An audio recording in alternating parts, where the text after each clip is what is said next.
Қазақстан мұғалімі ұлттық премиясының 2019 жылдың үздік педагогі атағының иегері Гүлжазира Бекболатқызы бүгін бізге қонаққа келіп жатыр. Ал қарсы алайық. Гүлжазира ханым, қош келдіңіз. Сәлеметсіздер. Мерекеңіз құтты болсын. Төрлетіңіз.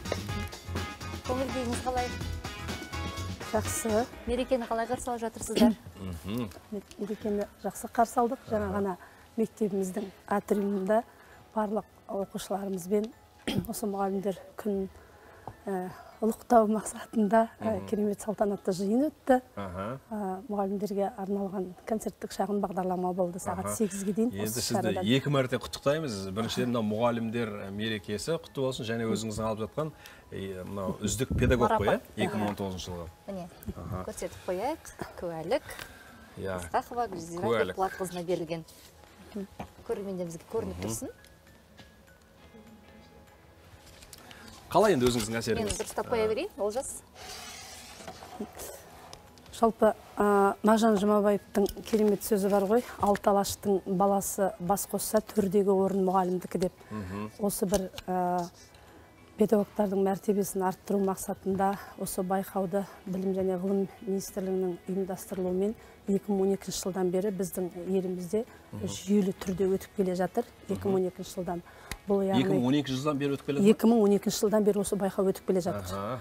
Ал енді бұл байқау үздік педагог тәртібін беру қағидалары жалпы еліміздегі білім туралы заңның 2007 жылы 27 шілдеде шыққан соның 5 бабының 8-3 тармағына сәйкес үздік бастауыш мектепке дейінгі білім, бастауыш, негізгі, орта білім және кәсіптік техникалық білім беру ұйымдары, сонымен қатар одан кейінгі білім беру ұйымдарында осындай үздік педагог мәртебесін алудың негізгі қағидаларын қарастырған болатын.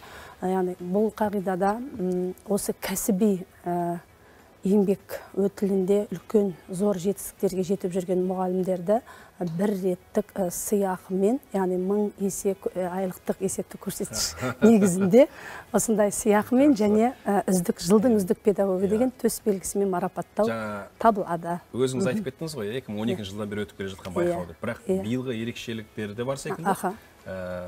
Ұлттық премия деген. Биылғы ерекшелігі неде? Биылғы ерекшелігі әлем мұғаліміне жолдамалы? Қазір айтам, биылғы ерекшелігі әлеуметтік инициативалардың даму қорымы сондай бір ұйым бар екен, қоғамдық. Сол ұйымның ұйымдастыруымен биыл Қазақстан мұғалімі деген байқау қосылды. Ал үздік педагог жаңа айтқанымда 2012 жылдан өтіп келеді.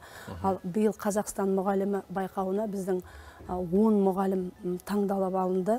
Жалпы Қазақстан бойынша 64 мұғалім кеше үздік педагог атағын алды. Яғни ол балабақшадан бастап колледжге дейінгі 64 мұғалім осы атақталып, сол 64-тің ішінен 10 мұғалім Қазақстан мұғалімі атағын алды. Қазақстан мұғалімінің атағынан кейін бір мұғалім біздің әлемдік әлем мұғалімі Дубайда өтетін 2020 жылы әлем мұғалімі байқауына жолдама алды. Ал осы екі байқаудың айырмашылығы неде? Қазақстан мұғалімі мен үздік педагогтың. Олай қарасақ, үздік педагог ол түсінікті, Қазақстанның үздік педагог. Қазақстан мұғалімі дегенде үздік. Енді бұны үздік педагогты енді біздің арнайы ведомствомыз, біздің білім және ғылым министрлігі өткізеді. Айырмашылығы. Ал Қазақстан мұғалімі енді биыл ғана оны бір жаңағы әлеуметтік инициативалық ұйымдастырушылар, қоғамдық ұйымдікі айырмашылығы сонда болып тұр деп ойлаймын. Ал енді жаңа әлемдік деңгейдегі әлемдік мұғалім сайысына қатысатын мұғалімге қандай критерийлер қойылады? Қандай талаптар, шарттар? Осы талаптар дәл осы талаптар енді сәл кішкене өзгешелігі. Менің жүрегімдегі мектеп деген жаңа бейнеролик түсіру болды. Тағы да аса қатты өзгешелік жоқ енді. Әркім өз тілімен қатысады ғой, өз тілінде, ана тілінде. Екі тілде, ал жаңағы әлемдік неге ағылшын тілінде дайындайды. Оны міндетті түрде білу керек па мұғалімнің өзі? Тілді? Ағылшын тілін? Білу керек деп ойлаймын, өйткені әлемге бара жатқаннан кейін ағылшын тілінде білу керек. Ал енді бұл жеңімпазды қалай анықтайды? Қандай критерийлер бойынша жүлдегерді анықтау? Біздің үздік педагогты үздік педагогты анықтау жаңа 5 жылдан кем емес еңбек өтілі болу керек қатысу үшін. Одан кейін осы еңбек жолында жеткен кәсіби жетістіктері, мысалға республикалық дәрежеде, халықаралық дәрежеде, олимпиадаға қанша оқушы жаңағыдай ғылыми жобалар қорғап шықты деген сияқты. Ғылыми жобаларға, басқа да біздің шығармашылық байқауларымыз бар. Сонымен қатар мұғалімнің өзінің шығармашылығы, яғни өзінің әдістемелік нұсқаулары, оқу құралдары болса шығарған, және мұғалімнің өзінің кәсіби байқауларға қатысуы, сонымен қатар мұғалім туралы оқушыларының, ата-аналардың, әріптестерінің пікірі осы байқаудың негізгі критерийлері болып саналады. Тамаша. Ал енді бұл байқау мұғалімге не береді? Бұл байқау мұғалімге біздің білім министрлігі тарапынан жаңағы айтқандай сыйақы беріледі және төс белгі берді. Және мұғалімнің имиджін көтеру, куәлік, мұғалімнің жаңағы қоғамдағы орнын, имиджін көтеру мақсатында қаншама жас ұстаздар ғана сөз бар еді ғой. Генерал болуды армандамайтын солдат емес деп, ендеше бүгінгі келген жас маман ертеңгі күні мектеп табалдырығын аттағанда ол мен ертең үздік мұғалім болам деп келу керек деп ойлаймын. Менің ойымша осы барлық мамандықтың ішіндегі ең қарапайымы ұстаздар қауымы сияқты. Жылы сөзге, жай ғана көңілің жақсы әдемі сөздерге көңілі тоқ болып жүретін ұстаздарымыз, сіздер аман болыңыздар. Ал енді өзіңіз жаңа біз көрермендерімізге сауал тастаған болатынбыз. Алғашқы ұстазым деп ары қарай жалғастыра кетсеңіз деген сауал болатын. Алғашқы ұстазым, сіздің алғашқы ұстазыңыз, есіңізде ме? Менің алғашқы ұстазым, негізі мен алғашқы ұстазым деп әжемді айтқым келеді. Неге? Өйткені мен есімде, біз кішкентай кезімізде әжем есіктің алдына кілемді жаятта, сосын радио бар, радионы қосатта, Алпамыс батыр жыры, Қобыланды батыр жыры, Қыз жібек жыры. Сол үшеуін тыңдатады, бізді отырғызады, үйде өзін тыңдатады да, кешкілік далада. Сосын жаңағының бізден түсінігін сұрайды әже. Мазмұнын. Мазмұнын сұрайды. Бізде ең кім сонда? Нешеусіздер? Мен болдым. Бауырларыңыз? Менен кейінгі екі бауырым. Демек, сіздің қазақ тілі, әдебиет пәнінің мұғалімін таңдауыңызға әжеңіздің әбден үлесі болып тұр ғой. Сол біраз уақыт бойы осы 90-шы жылдарға дейін сол пластинкалар біздің үйде жүрді. Енді әжем өмірден 96 жылы өтті.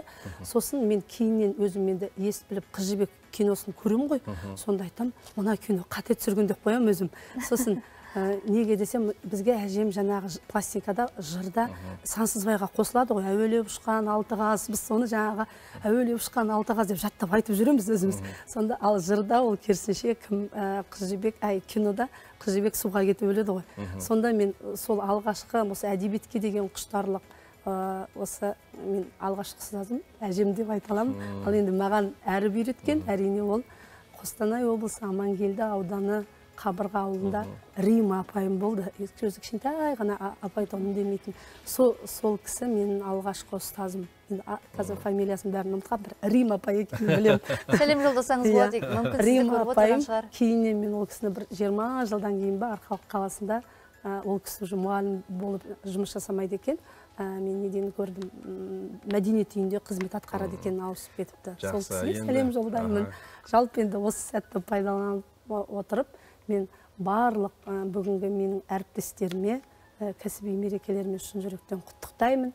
Және өзім еңбек еткен Қостанай облысының Амангелді ауданындағы Амангелді орта мектебіне, Бірмағамбет Қолдасбаев атындағы орта мектепке, Арқалық қаласындағы Бұрай Алтынсарин атындағы гимназияға және бүгінгі таңда еңбек етіп жатқан Қазақстан мектептерінің үздіктерінің үздігі, жүйріктерінің жүйрігі, республикалық физика-математика мектебіндегі әріптестерімді шын жүректен бүгінгі мерекелерімен құттықтаймын. Ай, барекелді. Енді мына қазір соңғы кезде көп қоғамда қозғалатын тақырып мұғалім мәртебесі, өзіңіз де соның ішінде жүрген шығарсыз. Қазір енді президент Қасым-Жомарт Кемелұлы өзінің жолдауында да айтты, тамыз конференциясында да көтерді. Жалпы осы мұғалім мәртебесі дегенде сіз қандай дүниелерге басымдық беру керек деп ойлайсыз? Қандай нәрсені басты назарда ұстау керек деп ойлайсыз? Мұғалім мәртебесіне келгенде. Биылғы 16 тамызда, биылғы жылдың Қасым-Жомарт Тоқаев биылғы біздің бірінші рет көрдім мен президентіміздің осы Астана қаласына келгелі, мен 8-ші оқу жылы екен. Сонда осы қатысу бақыты бұйырды. Біздің президентіміз керемет жақсы Астанаға келіп 8 жылда бірінші рет президентті көрдім дейсіз бе? Жоқ, тамыз маслихатына қатысқан. тамаша. Иә, тамыз маслихатына қатысқан. Сол кісінің керемет, ең бірінші ол кісінің маған ұстаздарға деген ықыласы ұнады. Керемет, жақсы ұстаздардың атына жақсы лебіздер айтты. Және үкіметке қаншама тапсырма берді. Ұстаз мәртебесін көтеру. Мен осы ұстаз мәртебесін көтеруде ең басты мәселе оның әлеуметтік жағдайына, әлеуметтік қолдау көрсету керек деп ойлаймын. Осы мына конкурс бізде бірінші шыққан кезінде, осы байқау 2012 жылдары мынау сыйақымен қатар, төс белгімен қатар біздің ұстаздарымызға пәтер берілетін тұғын. Алғашқы 2012, 2013, 2014 жылы, 15 жылы алған біздің ұстаздарымыз пәтердің иесі болған тұғын. Сондай бір басымдықтарға кішкене жақсы назар мотивация. Ол да бір мотивация. Бәрекелді назар аударылады деген үміттеміз. Сіз қазір еңбек етіп жатқан білім ордасы, ол менің түсінгенім бойынша математика және физика пәндерін тереңдетіп оқытатын мектеп. Сол мектепте қазақ тілі әдебиетінен сабақ бересіз. Менің әріптесім, мен де өзімнің еңбек жолымды дәл осы пәннен бастаған болатынмын. Дәл сол физика, математиканы тереңдетіп оқытатын балаларды оқытудан бастаған болатын. Яғни менің де мерекем, біздің мерекеміз құтты болсын. Рахмет. Ал жалпы осындай дарынды балаларға сабақ үйрету, оның ішінде қазақ тілі әдебиетін үйрету қаншалықты қиын ба? Менше оңай сияқты. Оңай сияқты. Жалпы айтады ғой, математик балалар, олар лирик болады деп. Сондықтан мен осы физика-математика мектебінде қазақ тілін үйретуден аса қиналып жүрген жоқпын, бірақ біздің балалардың қазір тілі орысша, русскоязычный деп айтамыз ғой. Сол жағынан болмаса, бірақ жалпы қоғам бет бұрып. Сол жағынан қалай күресіп жатырсыздар? Жұмыстар жүргізіп жатырмыз, толып жатқан балаларды мен бір ғана не айтайын, мен осы жалпы оқу жылы маған үлкен бір жетістікпен басталды. Мен кеше ғана тамыз айында оқушымды Есенбай Ануар абай оқуынан жүлделі орын алып келді. Мысалға 6-шы сыныпта оқитын бала, ақын бала. Ақындық қабілеті 6-шы сыныптан шығып, бастауыш сыныптан шығады. Осы баланың жаңағы жалпы жыл табысты басталды деп айтқым келеді да, сол енді мысалға. Жақсы, Гүлзазия ханым, көп рахмет. Бүгінгі тағы да мерекеңіз құтты болсын, алға марапаттарыңыз құтты болсын. Сізді енді студияға шақырып құттықтайық дедік. Неге барша біздің ұстаздар қауымы, барша көрермендер көріп отыр. Сіздің еңбегіңіз елене берсін, озат шәкірттеріңіз көбейе берсін. Мерекеңізбен тағы. Сіздерге де рахмет. Күніңізде сәтті өтсін. Рахмет сізге. Ал енді бейнеклипке